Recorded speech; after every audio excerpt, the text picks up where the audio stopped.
Imana iyo ifashe umuhanuzi ikamwohereza kwa perezida, ibimutumyeyo ngo abe ijisho ry'igihugu, kandi igihugu kimwe, umwenegihugu umwe ugizwe n'umumama n'umupapa.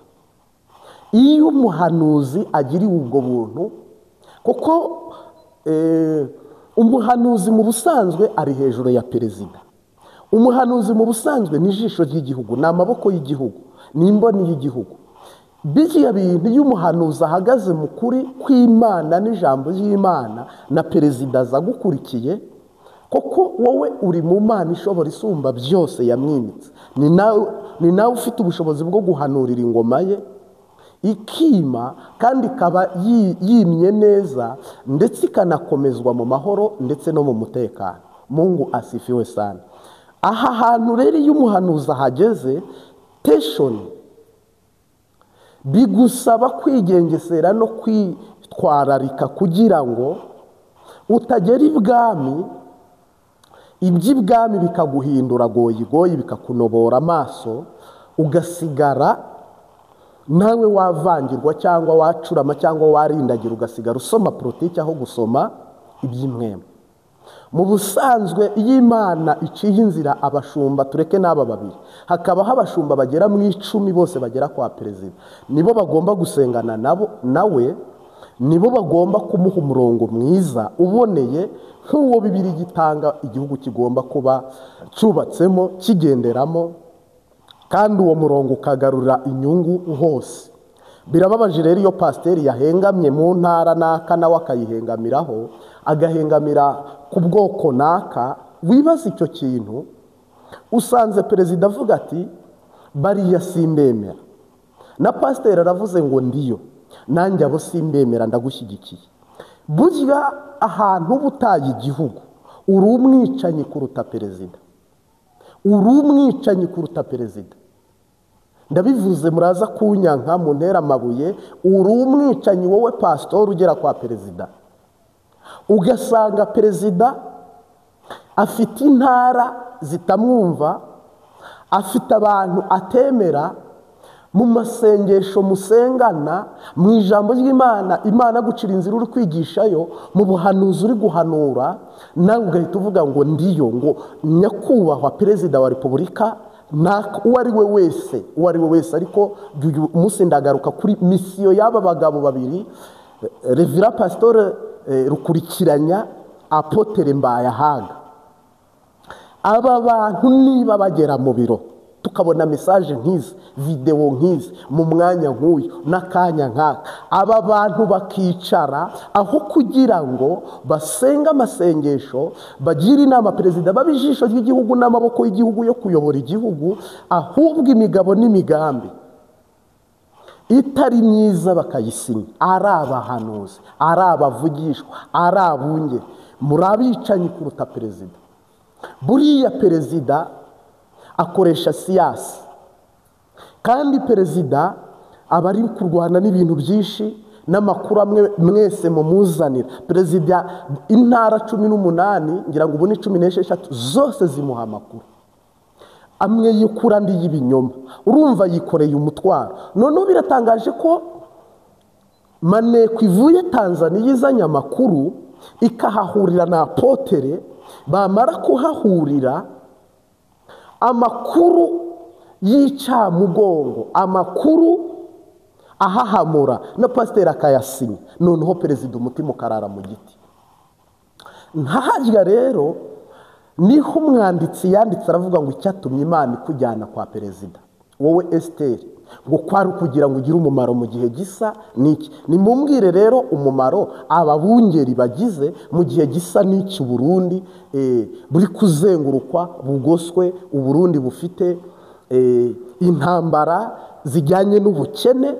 Nimumbwire amasengesho, itangazo riri kugaragara cyangwa se imikorere iri kugaragara yatuma abantu bahembuka, none imisengero ikanoroha, kubera ko musenga, mugasenga mugasenga bidafashe mu ijuru, bidaturutse mu ijuru. ibintu muri gutangaza bikaba atari ibintu muri guhabwa n'umukama, bibazanira akaga kuko imikorere yanyu n'imikoreshereze n'imikoranire Imana ntabwo iyishima. S'il vous plaît, Imana ntabwo iri kuyishima kandi Imana ntabwo iri kubiha umugisha. Ndabivuga mureke tubivuge. Apotere Mbayahaga, ndaje ngaruke ku Ntahangwa. Niba Imana iguhaye umugisha, ubu umuhanuzi, ubundi niki kintu, niyihe dayimoni idapfa ngo igitoro kiboneke? Niyihe dayimoni idapfa ngo abiba amabuye bihagarare? Bimwe bavuga ngo amabuye yibwe, ngo amwe yagiye mu Rwanda, andi yagiye ahanaha, andi yagiye ahanaha. Niyihe mpamvu nimwe Imana itakumva uri upfukamanye n'umukuru w'igihugu muri ofisi mu ndake, nanjye imwe nanayisengeyemo, Denise Bucumi hanateranira, hano hari icyumba cy'amasengesho muri kave zitandukanye, nta ofisi nimwe zo muri sendede hose bagenda bashyiramo aho Imana ho gusengera, no mu nzu z'imigambwe naho habamo. Niki rero gituma ibintu byaka? Imana ikabima amaso, Imana ikabima amaboko, Imana ikabima ubwenge, Imana ikabima ubufasha, Imana ikabima amahoro, mugafunga abantu nta makuru mufite kandi mufite abahanuzi bwami, abarengana bakarengana kandi mufite abapasiteri muri gukorana, muri kugendana, berekwa, barota, bavugishwa, bumva ijwi, bari ku rwego rwo kwigisha amahanga yose, tukubarara tukavuga ngo very good, God bless you, kubwira ijambo. Bipfira he, bihengamira he? Niho tugarutse muri iki kiganiro. Umwami Yesu atugirira imbabazi. Mungu atusame, Mungu atuhurumiye, excuse me, pardonne moi, mu izina rya Yesu Kristo. Dukeneye Uburundi kwiri sezerano risohora, ibintu bikadandana. None urumva abapasiteri bari bukore mu ikangu. Reka ngaruke kuri uyu mushumba mukuru wa Pentecoste Ntahangwa. We kubera ari umupantekote ntabwo agaragara cyane, bahoberana, basomana, bicaranye cyane nka Mbayahaga, kuko Pentecote igira uko igenda, bagumuka, ntabwo byaba bisobanutse. Ariko uyu ni umupasiteri, isaha ku isaha telefoni y'imuvugishije barabonana, ibyifuzo atanga, turi gusengera igihugu. Mu masezerano bagirana ni ubufatanye no gusengera igihugu no gukorana neza n'amadini, ndetse akanitambika cyane ku bijyanye na Pentecoste, zironka uko zihumeka. Umusaruro w'ibi bintu aba bagabo bose bajya kwa perezida, baba pasitoro, tureke n'aba ngaba, umusaruro wabyo, inyungu yabyo, ikintu Kristo abibonamo, ikintu Umwami Yesu abifitemo inyungu, niyahe nibihe? Gusenga biri gusubira inyuma, gusenga biri gutiturwa, gusenga biri kwitwa akajagari, kandi mo imbere harimo abantu basenga, ariko kubera ko bo bafite vewiti, bafite ibyo kurya, bubatse gasekebuye, icyifuzo basigaranye ngo ni ukugira ngo ingoma itazabafunga, ingoma itabareba nabi, perezida atazabafata amatekwa. Buriya rero nuko mutabizi, ubundi ari igishoboka. Bibiliya iravuga ngo sinzikuraho kuba inyangamugayo. Umuririmbyi akavuga ngo genda umukristo nzahora ndiwe mu bintu byose kushyika gupfa. Nyakubahwa Revera Pasiteri Rukurikiranya, ibwami iyo uhicaye isaha imwe, amasaha abiri, ukajyayo ku wa mbere cyangwa ku wa kabiri, uko ubyumva mu cyubahiro cyawe, ese ijambo wakabaye ubwira perezida ni irihe? Ese amaso ujyanye kwa perezida ni ayahe muri bukoreshe mukareba ikibazo gihari? Ese perezida amatwi mugiye kumuhayo kumva ibibazo ni ayahe? Koko mwebwe muri byose kwa perezida, koko Imana ari byose. Kamemu njye mfite umuhanuzi mu rugo rwanjye, mfite Imana. Jye naho nari icumbitse mu gihe cy'imigumuko, ndetse na nyuma y'imigumuko batera ikambi ya Kamuha, ngira ngo naha ngaha muri ibi biganiro dukora, intego yanjye yari imwe, yari iyo gusengera igihugu ntihamenekemo amaraso. intego yanjye yari imwe, yari iyo kudahinduka umuprotisiye kandi nanone ndi umuhanuzi evangeliste. Munyumve neza. Gatatu purito, nuko nagombaga kurinda misiyo nahawe kugeza igeze ku ntego Imana yayintumyeho. Buri gitondo nka verifiya ko ntahengamye, nta bitambitse, cyangwa ko ndi kwagrandisa ibyo ngomba kwagrandisa mu mahoro. Mu ntara zose amasengesho niyo meza, amasengesho yabera mu ntara zose mu gitondo. Nta ntara ngomba kurobanura. Mu Burundi Imana ntigira intara y'abahutu mu Burundi, Imana ntigira intara y'abatutsi mu Burundi, Imana nta mututsi ifite hariya, nta n'umuhutu igira hariya. Ariko koko ingoma y'abatutsi yatwaye igatwara muri uyu murongo, iy'abahutu yagaruka igatwara muri uyu murongo. Ninde uzabigarura rero mu murongo kugira ngo umuntu wese yisange ari kunywa amata yitwa Uburundi, ariko y'ubuki bwitwa Burundi, ahekeye Uburundi kandi akorera Uburundi kandi ari mu murongo w'Uburundi? Iyo ntambwe dutegereje, ni nawo mugisha dutegereje. Umwami Imana niwe dutegereje ugiye kuzakora ibi bitangaza. Ni nacyo muri iki kiganiro tugaruka tukavuga ngo misiyo y'abapasitori. Ibyaha biraba byinshi kandi bo bari gukora batari kureba. Mu busanzwe perezida we yaragize amahirwe guhura n'umuhanuzi. Niko bimeze, niko kuri.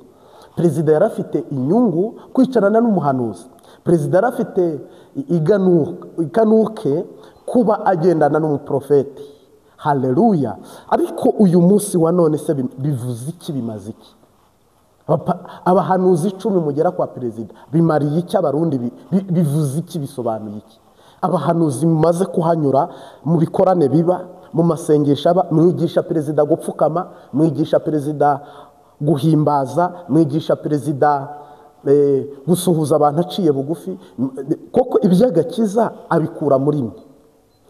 N'abapadiri n'abasenyeri mwese kombine. Perezida Evariste Ndayishimiye mumufashije iki muri manda ye? Umusaruro rero mwamuhaye ni muto cyane, kuko nta kintu na gitoya kigaragara Yesu abonyemo, nta n'ikintu na gitoya kigaragara Evariste abonyemo. Ahubwo ibyago kuva ku wa mbere biba bihari kugeza ku wundi wa mbere. Uwiba ariba muhari, uhunga agahunga muhari, uwicwa akicwa muhari, ufungwa agafungwa muhari. Kandi ibyo byose biri gupfapfana mwebwe muri ijisho y'Imana kwa perezida. None se ibyo bintu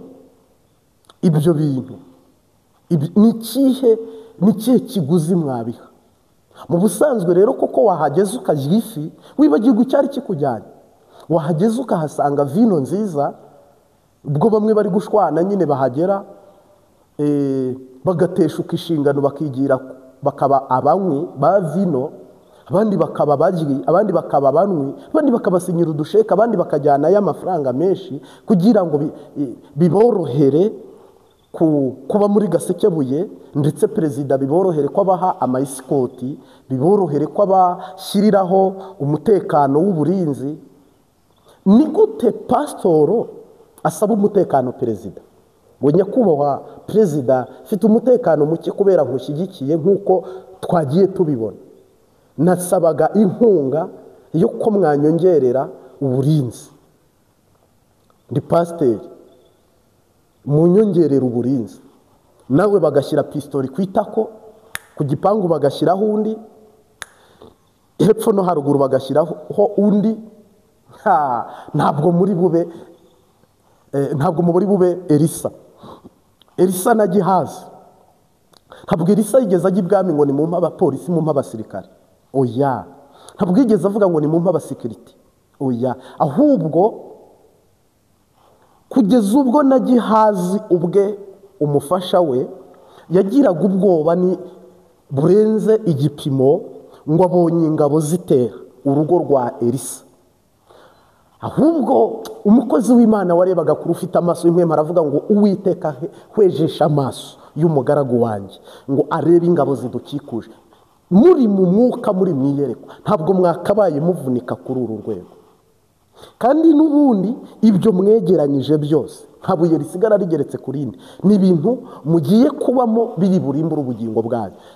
Swati ni mu bigumanuko nta bugingo mufite, Imana nibibaka irakiza ubugingo bwanyu byo mu bihombe, inzira nebyere.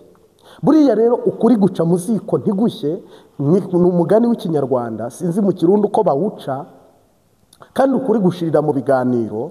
Nagira ngo mbwire umuntu dukurikiye ari ubwa mbere cyangwa se usanzwe unadukurikira, turagukunda, ariko uku ni ukuri tuba twicaye hano kuvuga, twakurikiranye turi kureba ibirenge abantu bari gutera byo kujya kubaka umutima wa perezida, ibirenge abapasitori bari gutera kubaka amaboko ya perezida. Kandi uyu mutima wa perezida ni umutima w'igihugu, amaboko ya perezida niyo maboko y'igihugu. Tete uyu ni umutwe w'igihugu. Hari undi muhanuzi ngarutse mu mazi iminsi mumbaza, uretse ko atari n'umuhanuzi, niwe ubyiyita, buriya ntabwo ari umuhanuzi. Mbisubiyemo, urasa umuhanuzi, afite amagurupe y'ama WhatsApp muhererekanyamo audio ngo Imana ngo ari muri Canada, ngira ngo ni Canada, niba atari muri Suwede, hagati aho ngo Imana ngo yamubwiye ngo azaza ngo kwima ingoma ngo abe perezida. Murantunga gato iki kintu nkibasubiza, ngo Imana ngo yaramubwiye ngo niwe uzaba perezida. Iyo ni imwempu mbi irenze yo kwa Migurumiko, irenze yo kwa Miguru, ni imwempu mbi. Ntuzigera ubana musitanteri, ntuzigera ubana nyumba kumi, ahubwo ushobora no kutazagaruka mu gihugu cy'u Burundi. Uko niko kuri mbivuze, si ifi si inyama ibimvugishije. Abantu mwese mu byumve, wahuye nabyo urabinyoherereza kuri WhatsApp, abandi murambaza, abandi mu marinki z'abagiye bafata iriya audio bakabihita babihingura babishyira ku mbuga ngurukana bumenyi. Mwese mu byumve, uriya nazigera aba perezida, si perezida, si n'umuhanuzi we gusa. Ni kwa kundi umuntu ashobora kwicara akaba afite imwempi imukoresha, wayabazi cyangwa atanayizi, cyangwa akaba yishakira no kwiterera inkuru bisanzwe. Ariko nimuze murebe namwe, hano i Burundi dufite abantu bafite ama eglise asengera mu ndimi, ngo shakaraba, ibintu nk'ibyo byinshi cyane. Ntabwo nigeze mbiboroka kuko nta n'umumaro wabyo, ariko benshi murabazi, bari mu ma eglise atandukanye, ahantu hatandukanye, basengera mu ndimi, ariko bakakubwira ngo ni Mwuka Wera. Ndagira ngo ngaruke ku gisubizo cy'uwo mugabo mu masegonda. Bakagaruka ngo uyu mugabo nawe ngo ni umuhanuzi, nawe ari muri abo rero. Bakagaruka ngo basenga bavugana n'Imana, ngo bari gusengera mu rurimi rw'Umwuka Wera, ngo bari ikiriya ni kinyoma cyambaye ubusa. Zira n'indimi z'abadayimoni, urantera amabuye, ariko ni indimi za Satani. Mu rusengero tugize amahirwe, hano mu Ruvumera cyangwa Kunangwa cyangwa Nyakabiga cyangwa Kumusaga cyangwa muri Vivante cyangwa muri Bombereje, hakaba abakristo babiri basengera mu Mwuka Wera, bakuzura Umwuka Wera, bakabasha kuvuga ururimi iminota 5 bari gusenga. Nta munyabyaha mwaba mukicaranye atarihana, nta musazi waba akicaye kuri iyo ntebe dayimoni zitaramuvamo. Mwuka Wera yamanukiye intumwa, Petero yihanisha abantu 3,000, bose barasaba ngo uwo mwishe mukamubamba. Petero ababwira ngo niwe uri kunkoresha ibi. Bose baranezerwa, baririmba Hoziyana, bose bari kuvuga ururimi rw'Umwuka Wera. Uyu munsi wa none twe dufite abakristo 40, mu bakristo 80 baje gusenga après-midi saa 12, 17, 18, 19. Ayo masaha uko ari atatu abakristo baje kuyasengamo ni abakristo 200. Habonetsemo abakristo 40 bari gusengera mu ndimi. Hari icyicayemo umusazi, haracyarimo imborego, haracyarimo abasambanyi 5. Abo banyabyaha barimo aho Umwuka w'Imana nturi kubafata, nturi kubatwika. Nta kintu na kimwe roho yamanutse bamariye. Uko binjiye niko baza gusohoka. Urimo uravuga ngo wuzuye Umwuka Wera. Mwuka Wera uzi ibyo ari byo? Mwuka Wera muzi uko akora? Mwuka Wera hano kuri kamera mbashije kuronka isegonda rimwe ryo kuzura Mwuka Wera nkavuga mu rurimi rutagatifu ruvuye mu ijuru nkaruvuga. nkaruvuga nitunahura urasanga isura yahindutse n'ikiganza uwo munsi urasanga cyahindutse koko ntabwo Yesu uko amanutse sabwa ariko yagusiga kandi ugize amahirwe agahagarara muri we akavuga ururimi akaba ari muri wa atuye muri gukorera muri ukavuga ururimi uzi imirimo n'ibitangaza waba uri gukoreshwa nuko rero ahubwo abapasiteri babo aribo bababwira ngo n'ururimi rw'umwuka wera muri kuvuga ngo doke ngo vraiment ngo jusque ngo kamemo bakabisiga bakabigira ukuntu kuburyo na nyiri kubyumva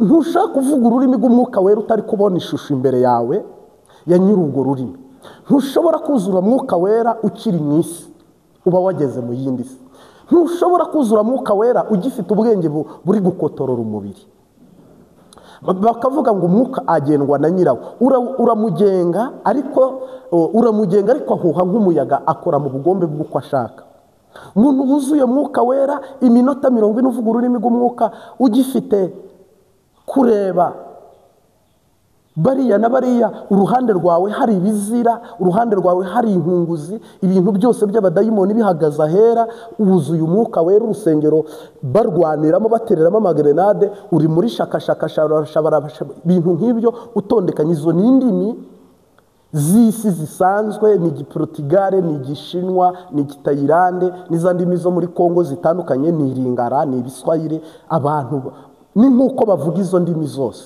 kuko usengeye mu giswahili ntacyo yunguka kindi uretse ko wasenga ukazagenda winjira ukumva uri kugaburira ubugingo pore pore ariko silivupure ari ijuru rimanutse kudesha n'uyu mugabo rero ngarutse ni umugabo wahanzweho watewe nanabyumva mwifurije kwihana kuko Bibiliya iravuga ngo hazabona ishyano uvuga ngo iravuze itavuze kandi Bibiliya ikavuga ngo ibyaha byose birababarirwa ariko ucokora mwe muyera ntazigera harigwa ibyo mujye mubimenya rero n'uyu nawe nta buperezida bwe Imana biri kukurobanura ngo ube perezida ukiyamamaza ni surprise iragusiriprena ukagaragara utarunabizuye ukaba ufite surprise y'Imana yuko ugiye kuba perezida ariko nta nubwo ubimenya rwose wabimenya ute ubibwiwe nande ubikuye hehe ahubwo kusanga uyu muntu uraba perezida tubyemere ko ari mu Burundi imbere cyangwa ari no hanze y'u Burundi kandi Imana igiye kwimika perezida nibyo mushya ubyumva utabyumva ubyemera utabyemera ariko uyu perezida mushya ugiye kwima ingoma ni perezida wagize ngo ubafite n'umwanya w'ibyo bintu wagize ngo Imana muze mumbwire muri Bibiliya y'umuperezida Imana yimitse akajya ababwira ngo Imana yarantoranyije ngiye kuzima ingoma ngo nitwa Dawidi Imana ngo yarasuye oya Dawidi baramusiprenye bamugeza mu rugo bamukura mu ntama Sawuli mwibuke yo bagiye kumukura mu mifuka y'amagunira mwibuke Musa mu gihuru cy'umuriro bamugirira surprise ntabwo Musa yabaye mu Misiri avuga ngo ninjye uzarokora Abisirayeli ninjye uzabacungura mwibuke Yesuwa waragiraga ibimasa wahingishaga ibimasa aho yakuwe ubu rero uyu Murundi n'ugiye kuza biriya ni ibiganiro bisanzwe aba yatambukije ubwo icyo nekana nagisubikiraho ntabwo azigera aba perezida sina perezida kandi ibyo mbivuze mu mahoro ntangere ahubwo we yiyubare adapfa kuko nta muntu ushyira mu kanwa ke umwuka wera ngo yirigwe ari discussion n'umwuka wera amanywa na nijoro ngo ni umwami ngo aba hejuru y'abami ngo ni umutambyi ngo akora ibi ngo ashoboye ibi ngo kuva akiri umwana ngo yari afite ibyo bintu kubifite wahunze iki uri hehe uri mu mahanga ya kurumarayiki kuki utari mu gihugu cyangwa ukirwanire imvura nigwa ihagusanga izuba niriva rihagusange ufatikanye na Sebarundi aho mu mahanga wagiye guhaha y'icyo urarondeza y'iki ntabwo ari byo rero reka nigarukira hari misiyo rero abapasiteri Imana yabahaye ibaha kumenyekana kwa perezida bafite amavuta bafite umwuka wera bafite ubwenge bafite ubushobozi bwose nk'uko babyemererwa babirikurirwa n'itegeko nshinga ry'ijuru ariko bageze kwa perezida bareba imbunda zihari bareba amafaranga ahari bareba ibyo kurya by'ibwami aho guhagarara nka Danieli ngo bemere ibiharage aho kumera nka Danieli ngo bemere kuryama hasi ku bishihe n'amashara gasekebuye ibyo kurya byiza n'amadolari n'ibindi bitandukanye. Shitani abikoresha nk'intwaro yo guhindura ibitekerezo n'ubwenge. Misiyo barazireka, bafatikanya na perezida kuvanga ivanjiri na politiki, bihita biba ikintu kimwe. Basinyana amasezerano y'imikoranire, bahana ikiganza cyo kudatandukana, baba agati gakubiranyije mu gushyigikirana. Ariko kandi nanone buriya perezida we ntacyo ahomba. Perezida wagumana abasirikare n'igipolisi ntibihinduka, ndetse buri mwaka barabivugurura cyangwa bakabiha finance, bakabyongerera ingengo y'imari. Ariko wowe iby'umwuka utakaje ntabwo bitakaza ku wa mbere ngo ku wa kabiri uzongera uhure nabyo, ntabwo bitakaza ku wa gatatu ngo ku wa kane uzahura nabyo. Iyo bitakaye bitakara birangiye, c'est fini. Nizo ngaruka rero buno aba bapasiteri ni umusozi, ni urukuta bagonze, kandi ni umusozi wo gukiranirwa buriye, bashobora kuburiramo ubugingo, bashobora kuburiramo agakiza, bashobora kuburiramo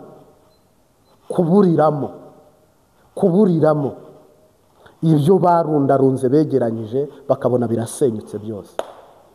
Mu busanzwe ntabwo misiyo Imana yabahaye, ntabwo Imana ikennye ku buryo isaba ibwami ngo bari bo. Iyo aba bapasiteri bagera kwa perezida bagakizwa, bagahagarara mu mavuta, bakaba mu by'umwuka, bagakorera Imana, bagahagararana n'Imana, bakemera Imana, s'il vous plaît, nibo bari guhinduka abazasenga Imana ikababwira ngo dore perezida ahageze. Babaze ko bamuzi, akuna abari. Babaze ko bazi igihugu ibigiye kuzaba, akuna abari. Bazi ko Evariste Ndayishimiye ari uzatwara Burundi, akaburaga Reverend Kuriyo, cyangwa na Reverend Kuriyo akaburaga undi. Bazi ko CNDD ikomeye ariyo Imana yashyizeho, ari nayo Imana yemera. Imana ko irayemera yanayishyizeho, ariko sahizi nta makuru mufite. Kandi Imana yabashyize aho ngaho ngo mube muyafite, mube muyabona, mube muyemera. Ikipfuye n'igihengamye n'ikinaniranye ni ikihe rero muri byose? Nicyo ngicyo mwanze kumenya. Iyo mwumvira Imana muba mufite amakuru, kandi igihugu kigahita kigira amahoro, intara zose zikabiza umugisha. Ariko ubu n'abanyagihugu harimo abaturage bahita bavuga ngo mbayahaga n'uyu ari muri abo. Pasitoro Revera kunahangwa mukuru w'uyi misiyoni n'uyu ahengamiye aha. Ni ubu bwoko. Impamvu umukristo akubona mu bwoko akakubonamo amoko, n'impamvu hano ngende no kubirwanya, mpora mbivuga nazagira umuntu mbonamo amoko. Umukristo akwiye kukubona nk'umukristo, kandi nge ndi umukristo, nzahora ndiwe mu bintu byose kushika gupfa, nk'uko umuririmbyi Kirundi abivuga. Ntabwo umukristo rero akwiye kwitegereza pasiteri ngo avuge ngo nguriya ni umututsi, nguriya ni umuhutu. Burya uba wataninze, uba warayobye. Nta nubwo kandi pasiteri akwiye kureba umukristo ngo arebe umukristo ahita avuga ngo uriya ni umukristo w'Imwaro cyangwa w'Ibururi, ngo uriya ni umukristo w'Igitega n'Ingozi, uyu ni umukristo wo mu Kamenge, uyu ni uwo ku Musaga, ngo n'ubwoko bwabo nabo. Imana ntiyemera amoko. Cyakora mwe ko mwakijijwe cyane, mufite ibitabo bibemerera kuvuga ngo ubwoko bw'Abayahudi, ariko ni Abayahudi, ntabwo ari ubw'Abatutsi. Ngo ubwoko bw'Abajuifi aribo Bayahudi nyine, ubwoko bw'Abayuda, ubwoko nzokwama nkwizigira zikutazomemukira ninaramuka ngowe zizigira Yesu gusa, zizigira nkiriho kugeza ubwo uzacisha mu kirimba k'ijuru, zizigira Yesu gusa. Iyo merewe neza mu bugingo ndaririmba, iyo ngowe ndasenga nizigira Yesu gusa, zizigira nkiriho kugeza ubwo uzacisha mu kirimba k'ijuru, zizigira Yesu gusa. Tubahaye ikaze mu izina rya Yesu Kristo. Shuti zacu bavandimwe, shalom shalom. Igitondo cyiza aho bukeye, ijoro ryiza aho bwije. Turabashimira shuti z'akadasohoka, turabashimiye amahoro y'umwami Imana nabane n'umutima wawe mu izina ry'umunyanazareti. Turakugumbiriye mu izina rya Yesu Kristo, turakuramukije, turagukunda. Abi Bugande turababona mwandika, aba muri Kenya turababona mwandika, ndetse by'umwihariko mu majyepfo y'u Rwanda, Burundi, mwese turabashyigikiye mu izina ry'umwami wacu Yesu Kristo. Ubuhizi bube mu mutima wawe ku bwa data wa twese. Haleluya. Ngira ngo rero ndagaruka ku nkuru ibabaje, ngarutse ku nkuru ibabaje ya Apotre Mbayahaga. Ngira ngo n'uyu mupastor wundi ubonye Revera Pastor, umungeri mukuru wa Pentecoste misiyoni ya Ntahangwa, rukurikiranya niba ntibeshye, ngira ngo niryo zina rye, Revera Pastor rukurikiranya, ariko munasanze atari ryo zina rye urantunga, ariko je ngira ngo niko mbivuze.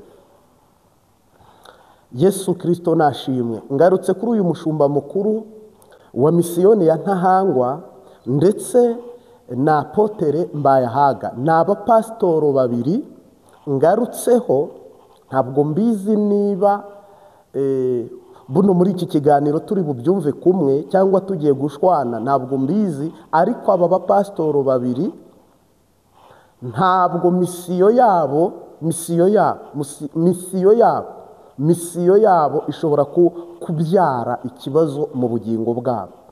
Misiyo y'aba bashumba uko ari babiri ngira ngo irakemangwa, kandi misiyo y'aba bose n'aba bishop ngira ngo nubwo Pentecote itagira iyo titire, ariko uyu ni umungeri mukuru wa misiyoni, undi nawe na Apotre ni Pawulo.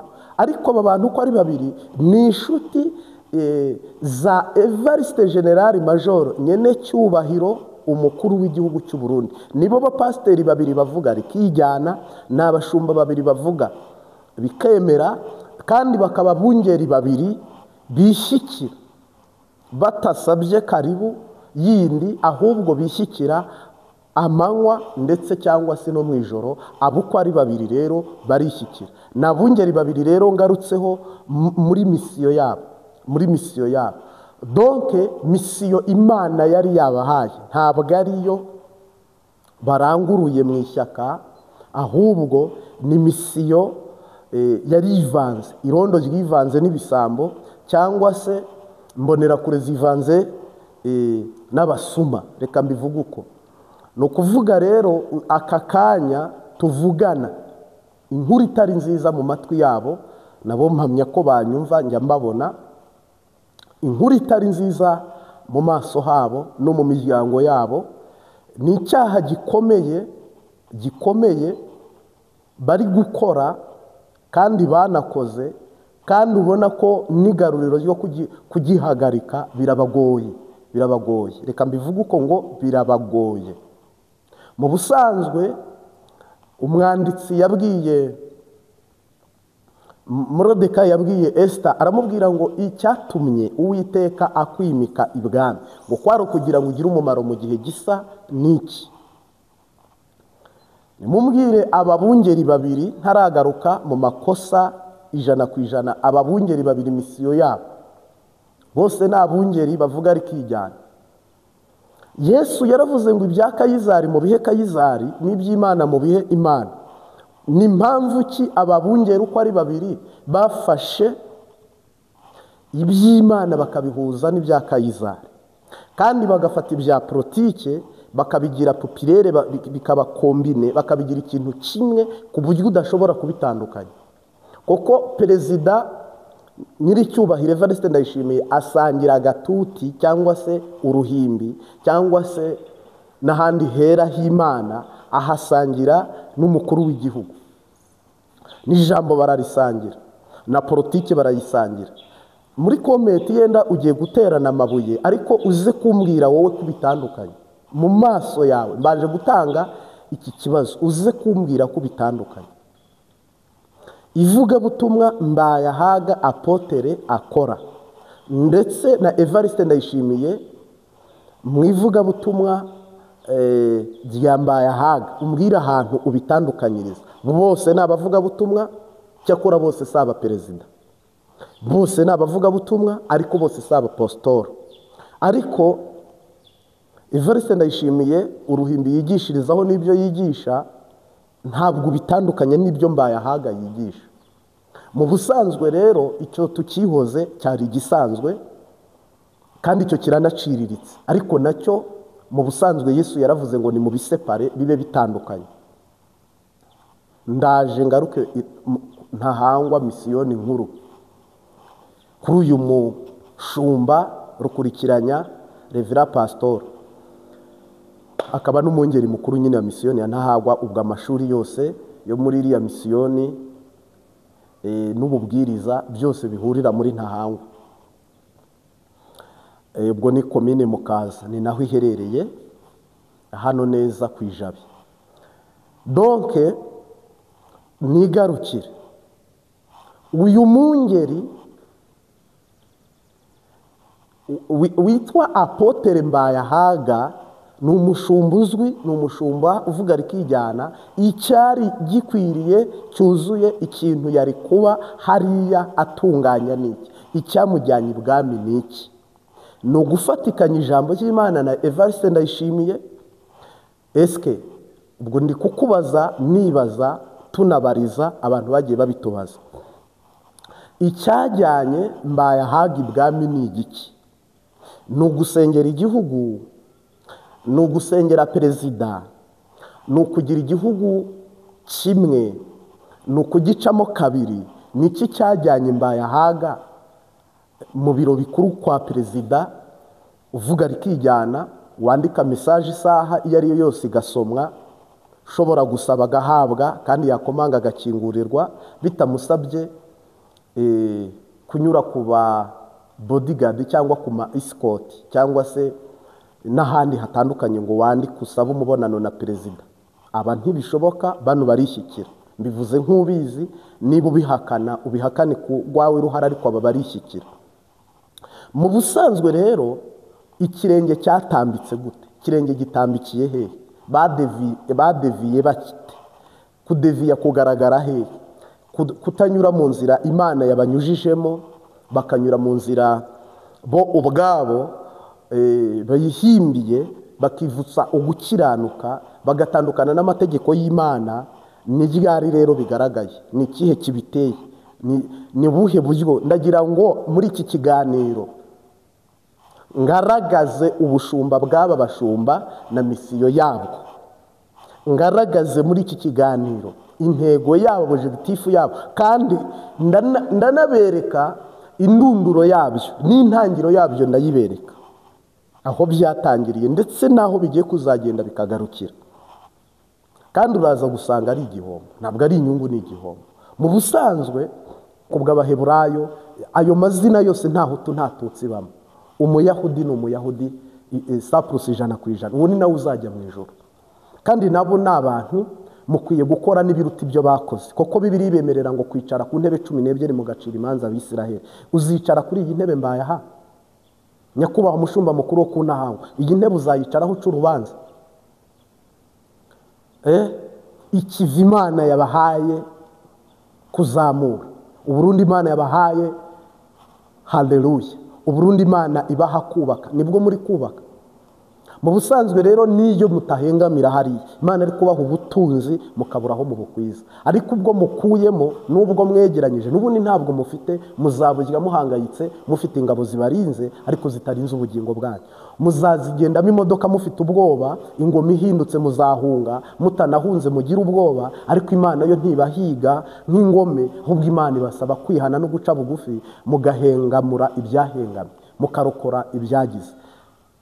nagira ngo mbatangarize ko rero nimudakizwa ngo mugarukiraho mutunganye inzira z'Uwiteka, muharure inzira z'Uwiteka, musizirize imitima Kristo, mutunganye no kurimbuka muzarimbuka. Kuko umwanditsi yaravuze ngo niwicecekera, ntukore, ntuvuge, ntuhame iby'Imana yakujyaniye ibwami, ngo nta kabuza wowe n'inzu ya so muzarimbuka.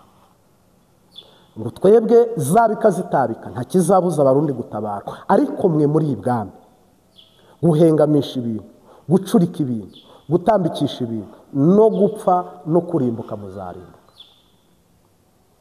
muzarimbuka. Imana yabahaye oningi yo kwihana, Imana ibahaye oningi yo kugarukira, Imana ibahaye message yo kugira ngo mumenye iyo muva n'iyo mujya, mumenye icyatsi n'ururo, kuko muranabizi. Ntabwo muri abarereshwa amata, mumaze kumenya umutsima icyo ari cyo, murabigisha bakomeye, habuze iki rero? Ngira ngo rero nzabaha igice cya kabiri, iminota imbanye myinshi kuyo nateganyije. Tuzabaha igice cya kabiri cy'iki kiganiro cy'amabanga yasohotse n'inkunga ziri gutangwa, n'ubusaba abapasiteri bari gusaba n'ibibicaje ibwami. Tuzabaha igice cya kabiri cyacyo, muratwihanganira. Reka ahubwo tubanze dusenga Imana, tubahe ikindi nacyo kizaza cy'amakuru ejo yadushyikiye y'ibiri kubera ibwami by'abapastori. Inama y'abapasiteri kwa perezida, inkunga y'abapasitoro kwa perezida, misiyo y'aba bapasiteri, intego byabo byose ubwo tuzabigarukaho. Ariko murantunga, ukomeretse unisame, wumva bidasa bitajyanye nawe umbabarire. Ni ishyaka ry'umurimo w'Imana, nta murundi ukwiye kurimbuka, nta murundi ukwiye kubabazwa, nta murundi ukwiye guhahazwa cyangwa gusonza cyangwa kujugunyirirwa hanze yabuze ubwishyu bw'inzu, kandi igihugu cyuzuye umugisha Imana yagihaye. Turagushimiye Mwami Yesu, haleluya. Nta suzugurwa, nta nyarucari ugomba gutunga no kugira, ahubwo byose byazanwe n'icyaha. Turagushimiye rero ko byose ubireba ku manywa na nijoro, ube Alpha na Omega, abarushye n'abaremerewe ubahera ubuntu, mu izina rya Data n'Umwana n'Umwuka Wera. Usabye ahabwe ukomanza, ushatse ukomanza akingurirwe. Icyubahiro ni icyawe. Ngaho umugisha rero uteze amatwi, ubu buntu bumukize kandi bumurokore, mu izina rya Data n'Umwana n'Umwuka Wera, amen.